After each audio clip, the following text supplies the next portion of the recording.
Parte 11. O mar infinito. 80. O toque das sirenes é tão alto que posso sentir os pelos da nuca vibrarem. Cass é o depósito das armas. De volta para a grade, de onde olho durante inteiros 3 minutos, examinando o aposento abaixo em busca de algum sinal de movimento, enquanto a sirene agride meus ouvidos, dificultando a concentração, graças a você, Coronel Vosch. Certo, maldito urso, resmungo com a língua inchada. Vamos entrar. Bato o calcanhar do pé na grade. Vixe! Ela se abre com um enorme chute. Com um único chute. Quando parei de lutar karatê, minha mãe quis saber o motivo, e eu disse que aquilo simplesmente não me desafiava mais. Essa era a forma que encontrei de dizer que estava entediada, e que não era permitido dizer na frente da minha mãe. Se ela ouvisse você se queixar de estar entediada, ia se ver com um espanador na mão. Salto para dentro da sala. Bem, mais um armazém do tamanho médio do que uma sala. Tudo que um invasor alienígena possa precisar para administrar um campo de extermínio humano. Encostados àquela parede estão os seus olhos. Várias centenas deles, caprichosamente empilhados em seu cubículo especialmente projetado. Na parede oposta, fileiras e mais fileiras de fuzis, lançadores de granada e outros armamentos que não teriam a menor ideia de como utilizar. Armas menores ali, semiautomáticas, granadas, facas de combate de 25 centímetros de comprimento. Também há uma seção de trajes, representando cada ramo de serviço e todos os níveis hierárquicos possíveis, acompanhado de todos os equipamentos, cintos, botas e a versão militar de uma pochete. E eu, como uma criança, eu como uma criança em uma loja de doces. Primeiro, livro-me do traje de segurança branco, puxo o menor uniforme que encontro e visto. Em seguida, calço as botas. Hora de se armar. Uma Luger com um pente cheio. Algumas granadas. M16? Por que não? Se você representar um papel, prepare-se para ele. Guardo alguns pentes adicionais na pochete. Ah, vejam, o meu cinto tem até um coldre com uma daquelas facas de 25 centímetros de aspecto cruel. Ei, facona de 25 centímetros de cara cruel. Há uma caixa de madeira ao lado do armário das armas. Espio em seu interior e vejo uma pilha de tubos de metal cinza. O que eles são? Alguma espécie de granada comprida? Pego um. Ele é oco e termina em forma de peneira. Agora não sei o que são. Silenciadores. Ajusto com perfeição no cano do meu novo M16 e é só enroscá-lo. Escondo os cabelos sobre o cap grande demais para mim, desejando ter um espelho. Espero poder passar por um dos jovens recrutas de Vosch, mas provavelmente pareço mais a irmãzinha de um dos soldados do comandante em ação brincando uniformizada. Agora, o que fazer com o urso? Encontro um objeto de couro parecido com uma sacola e o coloco lá dentro. Penduro as tiras nos ombros. Já parei de prestar atenção à sirene ensurdecedora. Estou toda paramentada. Não só diminui um pouco as desvantagens, mas sei que Evan está ali, e Evan não vai desistir até que eu esteja segura ou ele morto. De volta aos dutos de ar, e estou me perguntando se devo seguir por ele. Cerca de 10 quilos a mais, ou arriscar a sorte nos corredores. De que serve um disfarce se você vai andar por aí como se tivesse com algo a esconder? Eu me viro e dirijo à porta. Neste momento, a sirene para e o silêncio se instala. Não o encaro de fato como sendo um sinal favorável. Também me ocorre que está em um depósito de armas repleto de bombas verdes, com uma das quais pode arrasar um quarteirão, enquanto cerca de uma dezena de outras bombas são detonadas no andar de cima, pode não ser a melhor das ideias. Corro para a porta, mas não chego lá antes que o primeiro olho exploda. Falta apenas alguns passos, e o próximo olho pisca uma vez. Esse deve estar mais perto, porque uma chuva de poeira cai do teto. O duto do outro lado solta-se do apoio e vem abaixo. Voz, essa foi por pouco, concorda? Atravessa a porta, não há tempo para investigar o terreno.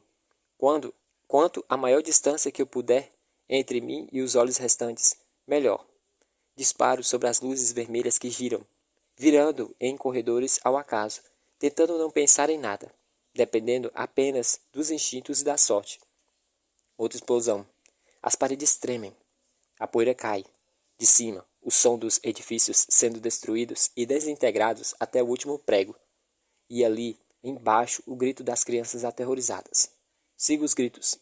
Às vezes, passa a curva errada e os gritos se abafam. Volto sobre os meus passos e tento o próximo corredor. Esse lugar parece um labirinto e eu sou o rato de laboratório. As explosões acima cessam, pelo menos por hora, e desacelero a nós o passo, segurando fortemente o fuzil com ambas as mãos, tentando uma passagem, voltando quando os gritos diminuem, avançando outra vez. Escuto a voz do Major Bob vindo de um megafone ecoando pelas paredes, vinda de todos os lugares e de nenhum lugar. Certo, quero que todos fiquem sentados com o seu líder do grupo. Fiquem quietos e prestem atenção. Fiquem com o seu líder do grupo. Viro à esquina e vejo um esquadrão de soldados correndo exatamente em minha direção. Por que iriam me notar? Sou apenas um recruta a caminho da batalha contra a horda de alienígenas. Eles se viram em uma curva e continuo a avançar. Ouço uma criança tagarelando e choramingando, apesar da repreensão do Major Bob quando faço mais uma curva. Estou quase chegando, Sam. Por favor, esteja aí. Pare! Um grito às minhas costas. Não era a voz de uma criança. Eu paro, endireitando os ombros. Fico imóvel. Onde está a sua base de operações, soldado? Soldado, eu estou fazendo uma pergunta. Recebi ordens para cuidar das crianças, senhor. Digo, no tom mais grave que consigo expressar. Vire-se. Olhe para mim. Quando falar comigo, soldado. Suspiro. Eu me viro. E ele tem 20 e poucos anos. Nada feio. O tipo de garota americana. Não conheço insígnias militares, mas acho que ele pode ser um oficial. Para ficar totalmente segura, todos com mais de 18 anos são suspeitos. Pode haver alguns humanos adultos ocupando posições de autoridade, mas, conhecendo o Vosh, duvido. Assim, se for um adulto, e principalmente se for um oficial, acho que ele vai se pressupor que não seja humano. Qual é o seu número? Ele vocifera. Meu número. Despeja a primeira coisa que me vem à mente. T-602, senhor. Ele me lança um olhar confuso. T-62? Tem certeza? Sim, senhor. Senhor, sim, senhor. Oh, meu Deus, esquece. Por que você não está na sua unidade? Ele não espera pela resposta. Felizmente, por nada me vem à mente. Ele dá um passo à frente e me olha por cima a baixo. Naturalmente, não estou de acordo com os regulamentos. O oficial alienígena não gosta do que vê. Onde está o seu crachá, soldado? E o que está fazendo com o silenciador na arma? E o que é isso? Ele puxa a sacola volumosa onde está o urso. Recuo. A sacola abre e estou frita. É um urso de pelúcia, senhor. O quê? Ele me fita o rosto voltando para cima e algo acontece quando ele se dá de costas de quem está observando. A mão direita voa em direção à arma da cintura, mas foi um movimento idiota, quando tudo o que tinha que fazer era me dar um golpe na cabeça com o punho. Viro o silenciador em um arco rápido, paro diante de seus atraentes traços de adolescente e puxo o gatilho. Agora você consegue, Cass. Detonou a única chance que tinha, agora que estava tão perto. Não posso simplesmente deixar o oficial alienígena onde caiu. Ele talvez não veja todo o sangue. Eles talvez não vejam todo o sangue na correria da batalha. E ele é mesmo praticamente invisível no redemoinho de luz vermelha. Mas o corpo? O que vou fazer com o corpo? Estou perto, tão perto, e não vou deixar que um sujeito morto me interrompa até ir a Sammy. Agarro pelos tornozelos e o arrasto de volta pelo corredor, para dentro de outra passagem, ao redor de outra curva, e então o lago. Ele é mais pesado do que parece. Levo um momento para me alongar e me livrar da dor das costas antes de sair correndo. Agora, se alguém me parar antes de chegar à sala de segurança, planejo dizer tudo o que for necessário para não ter que matar outra vez, a menos que eu não tenha uma escolha. E então vou matar outra vez. Evan tinha razão. Fica fácil a cada vez. A sala está lotada de crianças, centenas delas, usando trajes de proteção idênticos, sentados em grandes grupos espalhados em uma área de tamanho de um ginásio de esportes do colégio. Elas se acalmaram um pouco. Talvez eu deva apenas gritar o nome de Sam ou pegar um megafone de Bob emprestado. Abre o caminho no aposento, erguendo as botas para o alto, para não pisar em nenhum daqueles dedinhos. Tantos rostos, eles começam a confundir e parecem um só. A sala se expande e explode para além das paredes, estendendo a infinitude, repleta de bilhões de rostinhos voltados para mim. E, os malditos, o que fizeram? Na minha barraca eu chorava por mim e pela vida vazia e estúpida que tinha sido tomada por mim. Agora imploro por perdão ao mar infinito de rostos voltados para cima. Ainda estou tropeçando pelo local como um zumbi, quando escuto uma vozinha chamando meu nome, vinda de um grupo pelo qual acabei de passar. E é engraçado que ele tenha me reconhecido, não o contrário. Fico imóvel, não me viro, fecho os olhos, mas não consigo me virar. Cassie? Abaixo a cabeça. Há um nó do tamanho imensurável na minha garganta. E então eu me viro, e ele está me olhando com uma expressão meio assustada, como se ver a irmã andando na ponta dos pés, vestida como um soldado, pudesse ser a gota d'água, como se ele tivesse ultrapassado todos os limites da crueldade dos outros. Ajoelho-me diante do meu irmão. Ele não corre para os meus braços.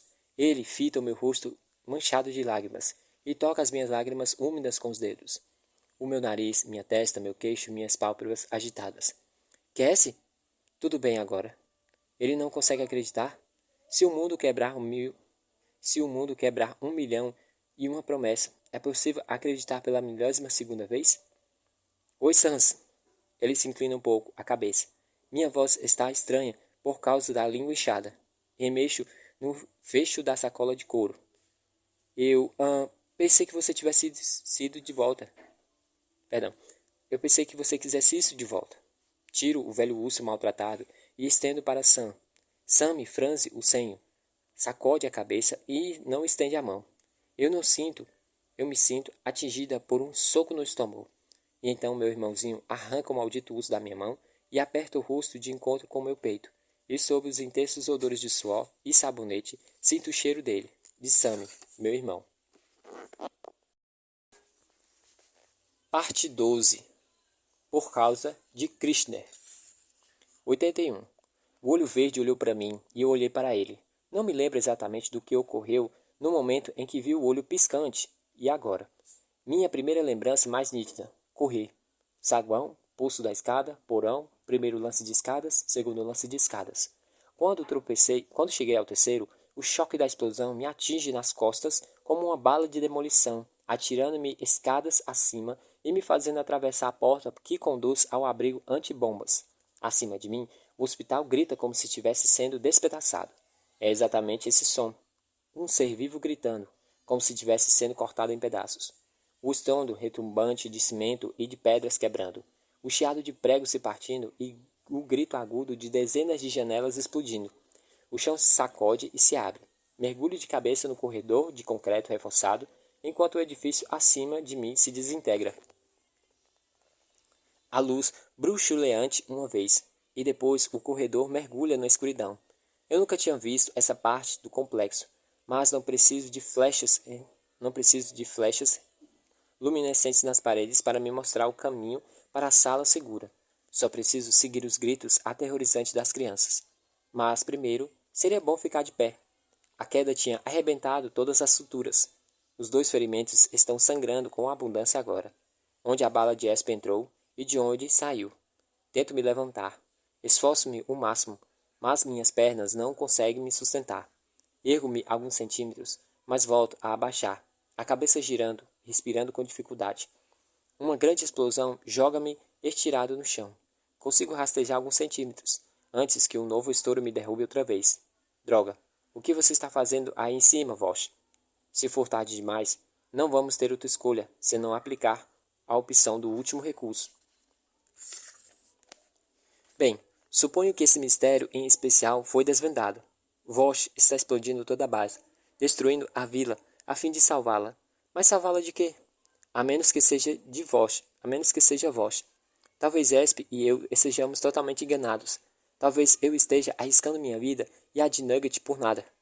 Campo-abrigo é o que Vosh afirma ser, e isso significa que Esp entrou com a guarda baixa em um campo de infestados. Esp está morta. Esp, Dumbo, Pão de Ló e a pequena Teacup. Cristo, será que eu fiz de novo? Fugi quando deveria ter ficado? A explosão seguinte é pior. Ela ocorre diretamente acima de onde ela ocorre diretamente acima de onde me encontro. Cubra a cabeça com os dois braços, enquanto pedaços de concreto, grandes como um punho, caem como chuva. Os choques provocados pelas bombas, os remédios ainda percorrendo a corrente sanguínea e a perda de sangue e a escuridão. Tudo isso conspira para me prender ao solo. De longe, ouço alguém gritando, e então me dou conta de quem eu sou. Você tem que se levantar. Você tem que se levantar. Você tem que manter a promessa feita a Cici. Não, não para Cici. Cici está morta. Você a deixou para trás. Seu saco nojento de vômito. Droga, como dói.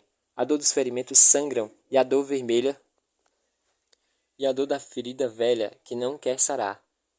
Cici, comigo no escuro. Posso ver a mão dela, tentando me tocar no escuro. Estou aqui, Cici. Segura minha mão. Estenda minha mão para ela no escuro. 82. Cici afasta-se e fico sozinho novamente. Quando chega o momento de parar de fugir do passado, de virar à frente, de virar-se e enfrentar o perigo que você acredita não poder enfrentar. O momento em que a sua vida oscila entre desistir e levantar. Quando esse momento chegar, e ele sempre chega, se você não puder levantar e também não puder desistir, aqui está o que você vai fazer. Rastejar. Deslizando de bruços, chego à interseção do corredor principal que acompanha toda a extensão do complexo. Preciso descansar. Não tem mais 2 minutos. Não tenho mais que 2 minutos. As luzes de emergência acendem, hesitantes. Agora sei onde estou. À esquerda, o ducto de ventilação. À direita, a central de comando e a sala de segurança. Tic-tac. Meu intervalo de 2 minutos acabou. Levanto-me com esforço, usando a parede como apoio, e quase desmaio de dor. Mesmo que eu apanhe Nugget sem eu mesmo ser apanhado, como tirá-lo daqui nessas condições? Além do mais, duvido sinceramente que tenha sobrado algum ônibus, ou qualquer parte do campo-abrigo. Quando eu o pegar, se eu o pegar, para onde raios de lugar iremos? Avanço, arrastando os pés pelo corredor, conservando uma das mãos na parede, na tentativa de manter o equilíbrio. Mais adiante, posso ouvir alguém gritando com as crianças na sala de segurança, dizendo-lhes que fiquem calmas e sentadas, que tudo vai ficar bem e que elas estão em perfeita segurança. Tic-tac, bem diante da última curva. Olho para a direita e vejo algo amontoado de encontro à parede. Um corpo humano. Um corpo humano morto. Ainda quente, usando uniforme de tenente. Metade do rosto esfacelada por uma bala de alto calibre atirada a queima-roupa. Não é um recruta, é um deles. Será que mais alguém descobriu a verdade? Talvez. Ou talvez o sujeito morto tenha sido atingido por um recruta impaciente, doido para atirar, que o confundiu com um Ted. Chega de confundir seus desejos com a realidade, Paris. Tiro a arma do coldre do soldado e deslizo para o seu bolso no avental do laboratório. Em seguida, puxo a máscara de cirurgia sobre o rosto. Dr. Zumbi. Sua presença é exigida na sala de seguranças imediatamente. E lá está ela, logo adiante. Mais alguns metros e estarei lá. Consegui, Nugget. Estou aqui. Assim, espero que esteja aí. É como se ele tivesse me escutado, porque ele anda até minha direção, correndo. Acredite se quiser, um urso de pelúcia. Só que ele não está sozinho. Há alguém com ele. Um recruta da idade de Dumbo, usando um uniforme largo e um cap puxado para baixo, a borda pousada sobre os olhos, carregando o M16 com uma espécie de cano de metal rosqueado ao cano. Não há tempo para pensar, porque inventar algo para escapar dessa vai levar algum tempo, e exige muita sorte, e não se trata muito de sorte, trata-se de ser durão. Porque essa é a última guerra, somente os fortes vão sobreviver a ela. Por causa da etapa do plano que deixei passar. Por causa de Christian. Mergulho a mão no bolso do avental. Puxo, fecho o espaço. Ainda não, ainda não. Meu ferimento não me deixa andar com firmeza. Preciso atingi-lo com o primeiro tiro. Sim, ele é um garoto. Sim, ele é inocente. Sim, ele está frito.